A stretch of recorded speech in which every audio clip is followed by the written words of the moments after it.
Welcome back to Whence, a Masonic podcast featuring research papers and discussions related to Freemasonry.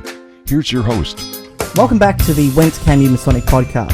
I'm your host, Brother Jack Aquilina, and as you may have noticed, I am your special guest host today as part of the series that has been run by Right Worshipful Brother Robert Johnson to invite guest hosts to have the privilege and honour to host this wonderful and famous podcast and get the opportunity to speak to each and every one of you, our listeners. And I have to say from the outset, it really is an honour for me. As you may have noticed, I'm not American. I'm from Victoria in Australia, all the way down under, and we do have so much to thank Robert Johnson for the work that he's done for Freemasonry. Now, I'm the host of my own podcast, the Brought to Light Masonic podcast, and that really is the child of this podcast. That is a product of the fact that Right Worshipful Brother Robert Johnson has inspired Freemasons all around the world with his hard work, ethic, and innovation, which has resulted in us being able to enjoy the same privilege of hosting a show with our own listeners down under. So, to Right Worshipful Brother Robert Johnson, before we get into any discussion today, I want to say thank you for the opportunity and privilege of being able to host this show. I'm more nervous now hosting this than I ever have been hosting one of our own shows, but the privilege is immense. And friends, as you all know, as listeners of this show, the world would be indispensable without Robert Johnson. The world is in a situation where Freemasonry is needed more now than ever, and without people like Rob, our organisations are not going to survive. So it's an immense privilege to know you, Rob, and it's also an immense privilege to be able to host your show. Today, guys, I thought what I'd do is share with you a chapter of an article that I'm writing for the Victorian Lodge of Research, which, as you may have sort of picked up in the name, is the premier research body for Masonic studies here in the Southern Hemisphere. The Victorian Lodge of Research has been around for a long time.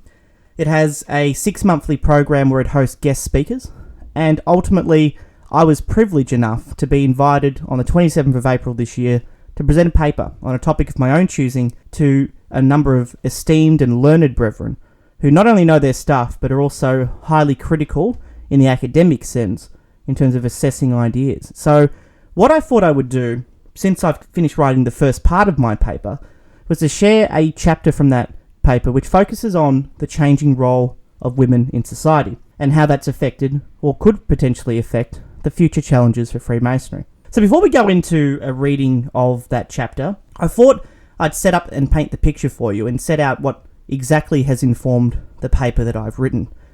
I've entitled this paper Completing Our Allotted Task While As Yet Still Day.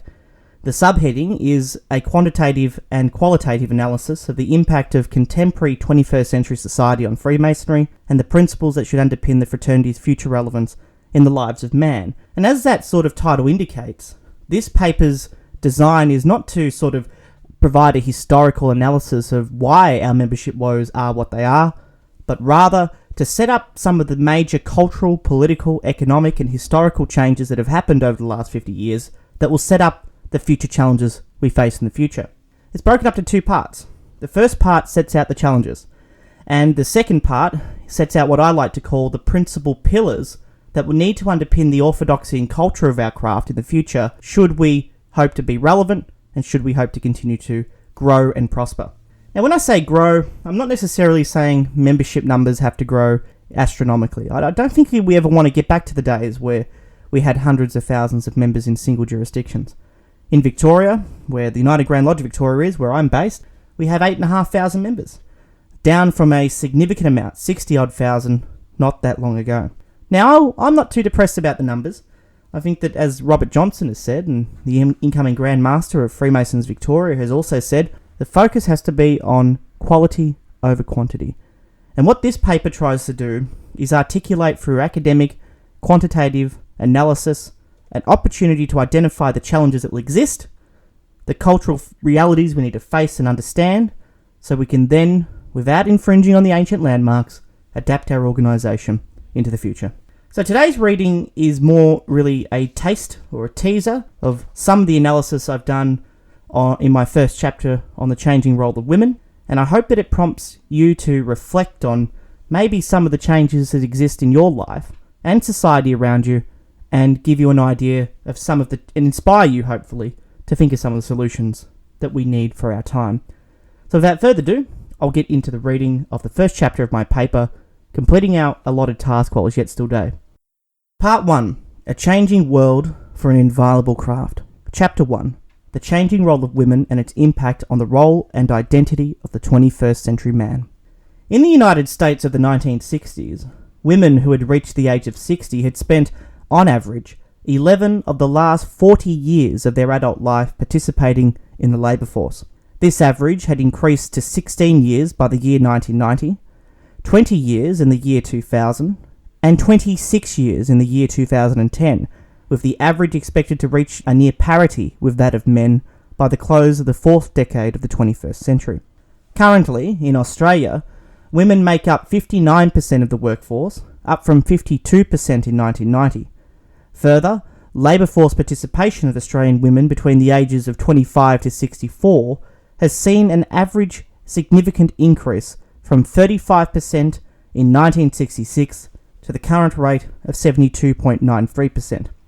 This significant and rapid expansion of women into the labour force across the West is representative of the enormous shift in the cultural and economic role of female citizens in all aspects of Western society. What is sometimes described as the feminist wave, or an ideological shift in the paradigm of political and cultural gender practices, has been analysed and examined by an innumerable quantity of scholars who have often celebrated post-feminist thought and theory.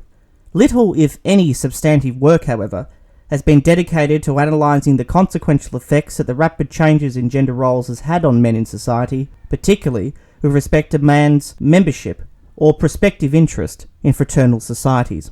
Goldscheider, however, provides a practical and refined theory that seeks to define and understand this immense period of change that the role of women has experienced in society, entitled Gender Revolution Theory.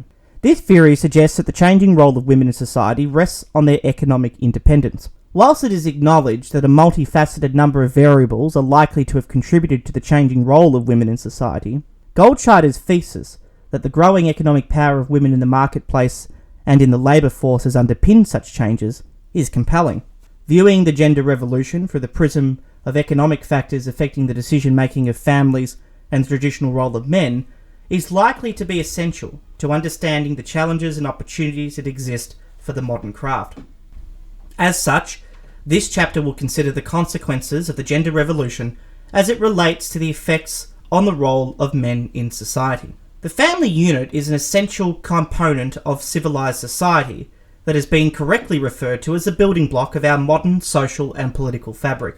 The family structure is highly influential, particularly as an influencer in our society's cultural practices, economy, and political governance. There is barely a discipline or subject in social sciences, law, and economics that does not seek to understand and theorize about the influence and power of the family unit, and therefore it is necessary for Freemasonry to also consider its importance.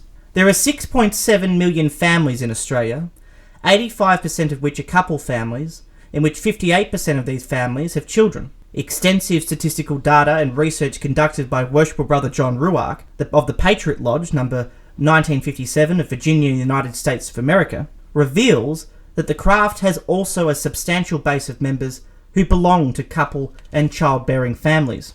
According to Worshipful Ruark's research, discussed in an interview in 2017, 73% of United States brethren are married, with 70% of those relationships being childbearing. Research conducted by Brandhook, as commissioned by Freemasons Victoria in January 2017, supports this finding, with graph data suggesting that members of the craft in Victoria, Australia, are overwhelmingly married or widowed, with both of these indica significantly exceeding the Australian national average. One of the major consequences of the gender revolution has been the effects that have flowed from women moving away from domestic duties towards pursuing lifelong professional careers in the labour market.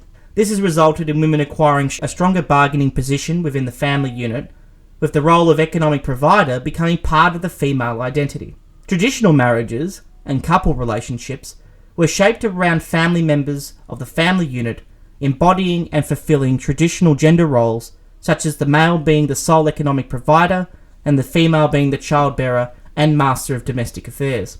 This cultural practice traditionally resulted in a male identity that was seen to be less involved in the lives of children of the marriage in conjunction with a significant economic imbalance between husband and wife, where the latter was substantially economically dependent on the former. The gender revolution has substantially changed this traditional reality, resulting in significant changes to the norms and values that have traditionally informed the identity and cultural expectations of men in society. The most substantial changes to the role of men in families can be summarised as follows. 1. The balancing of the economic power between male and female partners to marriage. 2. The decline in economic dependence-based retention of marriage between partners. And 3. The reasons why couples get married in the first place. The emergence of economic equity between male and female partners has had significantly impacted on the role of men. Whilst men still consider their role as breadwinner to be essential to their masculinity, this idea can no longer be said to be in accordance with current cultural practice and reality. The effect of this is naturally substantial, as not only does this result in significant practical changes to the family unit, it is also likely to strike at the core of modern men's self-understanding, especially in light of a large cultural gap that arises between the post-gender revolution man and his predecessors. This resulting generational isolation is unlikely to be positive to men's search for purpose and identity, which is likely to further exacerbate the practical challenges that the gender revolution has created for the modern man in the family unit.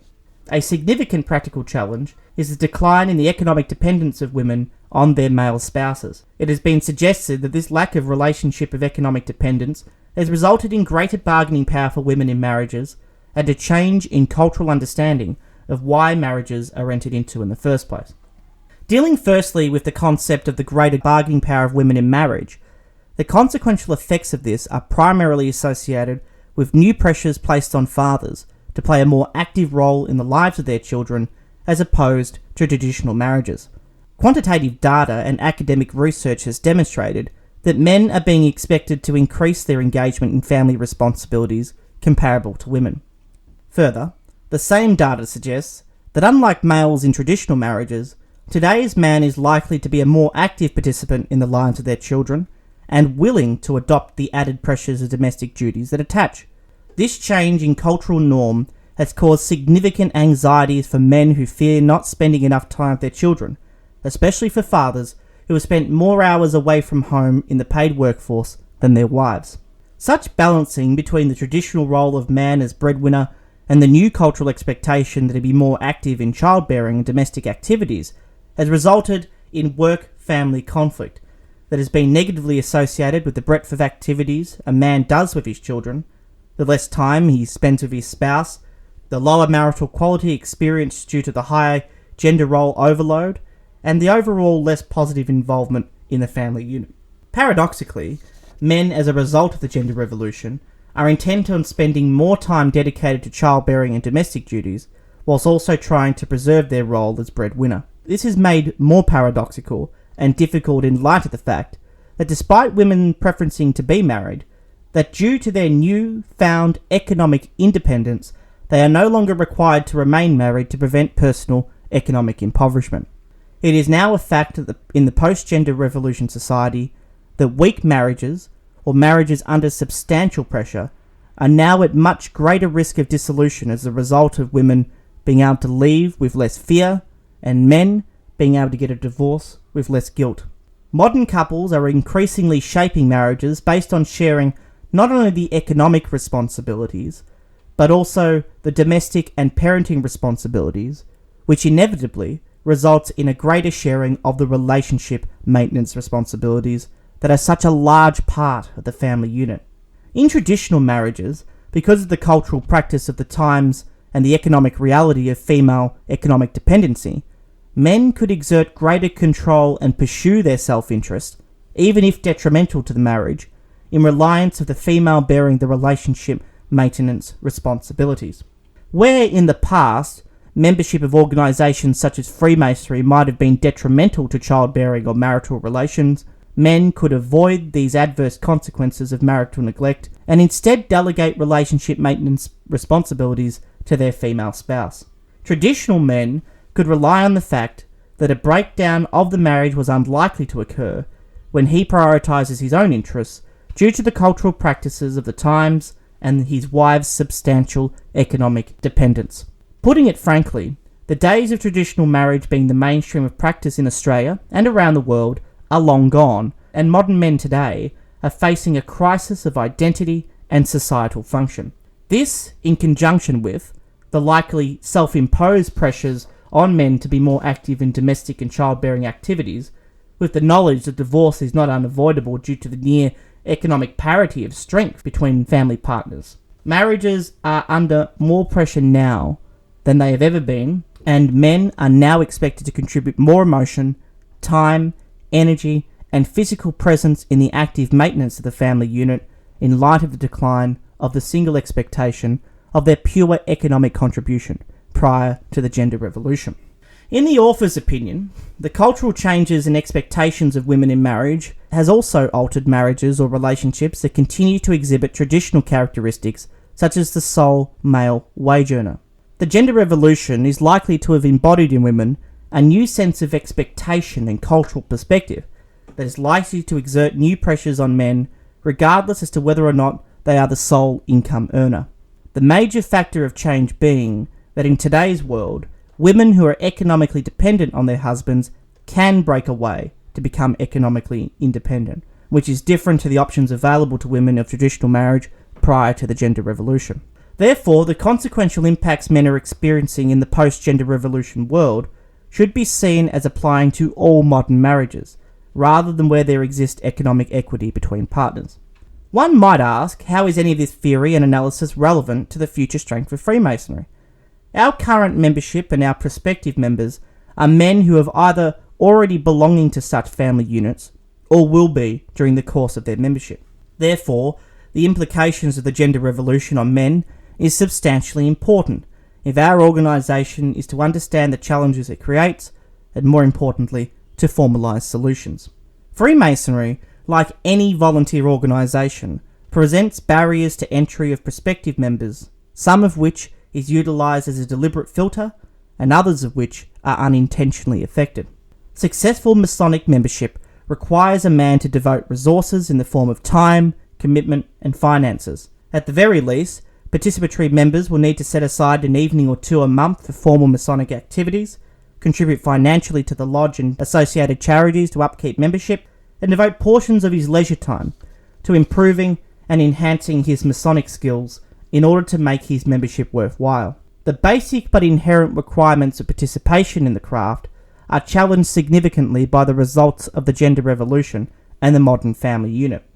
The nature of modern marriages necessarily results in demands on men, both as a measure of practical and more intangible emotional resources that are significant, which in turn creates less room for commitment to volunteer activities.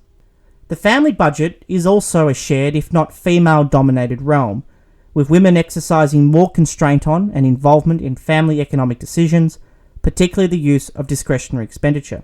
This creates added complications for a man's approach to, or for the maintenance of, their Masonic membership. In an age where economics dictates the habits of individuals, it is not unrealistic for cultural norms to shape the family budget. How does a man struggling to manage traditional perceptions of his role as a family provider and modern notions of him being a committed childbearer justify to an economically empowered female spouse the use of such discretionary resources for membership of an organisation that is likely to detract from the aforementioned modern male gender duties? This is not to say that all women see no value in such membership or are inherently restrictive of their male counterparts' activities, but rather it's to highlight the reality that the conversation and thought process associated with any decision to join the craft in the post-gender revolution world is much more complex. Marriage is more fragile than it has ever been, and the modern man has good reasons to be anxious to make more significant sacrifices to ensure his marriage's longevity. Research may give us an insight into the motivations behind this anxiety, where it has been demonstrated that men suffer significant differences in their quality of life when they are unmarried as opposed to married. In fact, married men have a much lower rate of mortality than those living alone, with the risk of death being 2.4 times as great for men aged 55 to 64 who are living alone than those who are in married relationships. Therefore, the disincentives associated with pursuing Masonic membership especially where women spouses may feel excluded or not invested in the tangible and intangible benefits of their husband's membership, is more difficult to manage now than it has ever been.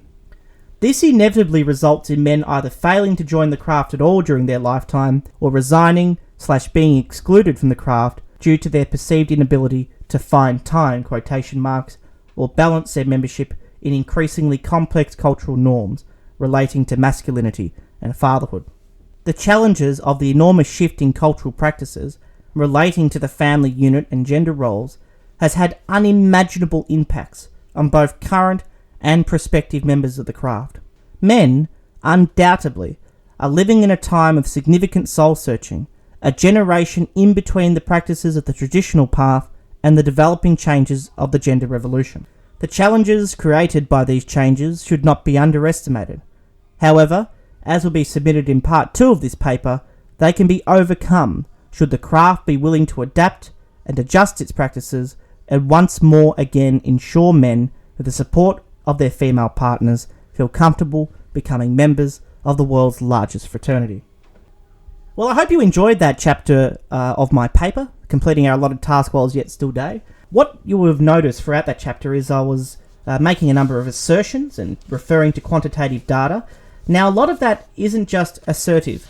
In fact, if you check out the show notes, I've given Rob Johnson a copy of that part of my paper where there is listed a number of references, and I'm using Oxford-style referencing, which is what we use here in Australia, to give you direct links to all the papers, research, data, and analysis that has underpinned my assertions.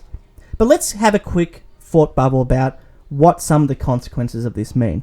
So as I discussed through the paper, the gender revolution has really been underpinned by the gain in economic strength and equity of female citizens in society. Now, putting aside the political debates, we're not going to obviously go into that, or comment on maybe issues with gender disparity in income, etc. But nonetheless, compared to the 1960s at the very least, women have a sense of economic empowerment that they've never had in history. This has resulted in a change in the family unit. It's absolutely undermined the traditional role of men in society. So of course it's going to have an impact on Freemasonry. You have to ask yourself, what are things that we can do to not only justify membership to men, but to their female counterpart? This is where I feel the solution is. This is where I feel the principal pillars of change are going to be embedded. In a need for our organisations to make women feel as though the investment of their husband's time in our organisation is not only a benefit to them, but an indispensable benefit to the character of their husband and indirectly to their families. That is what's fundamentally important. So ultimately, when looking at this analysis, I guess one of the things that we can come to, one of the arrangements that we can look at doing, is creating a lodge or a culture or an environment that is much more inclusive now than it has ever been. Now, I'm not talking about female membership of Freemasonry. I think that would be inappropriate, and I think that under the circumstances, preserving our fraternal status is probably one of the most important things we can do, especially in light of all the stuff I've just discussed about the changing role of women. But what we need to look at is a cultural shift towards better selling and better justifying the tangible and intangible benefits of Masonic membership. So I hope that paper has enabled you to have some thought-provoking thoughts, and I also hope that it's been able to lead to maybe an internal reflection about what it is we do as an organisation, as individuals, as lodges, as districts, whatever it may be, to really ensure that in light of the revolutionary changes in economics and culture that have affected the role of men, that we're making Freemasonry as attractive and as comfortable as it needs to be. So friends, that does my quick 30-minute segment for the Whence Came You Masonic podcast. Once again, I'd like to thank Right Worshipful Robert Johnson for allowing me to be able to be a guest host for this episode. And it's been a lot of fun and a privilege to be able to host an episode of a podcast which really has been influential in my life, and I know with all the listeners out there, probably yours as well. So thank you again, Right Worshipful Brother Robert Johnson, for that opportunity. You may have heard in a previous episode of the Whence Came You Masonic podcast and elsewhere a discussion about the world's fastest growing youth Masonic initiative, which is about the recruitment, retention, education support of young Freemasons all around the world.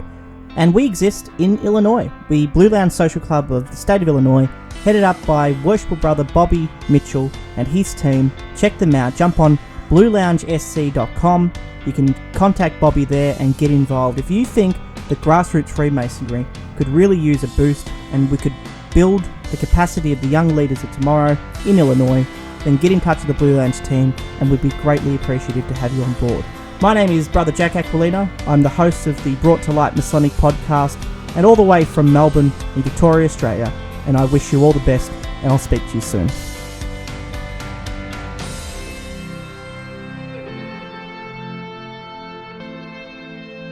You've been listening to Whence Came You, a Masonic podcast featuring research papers and discussions related to Freemasonry.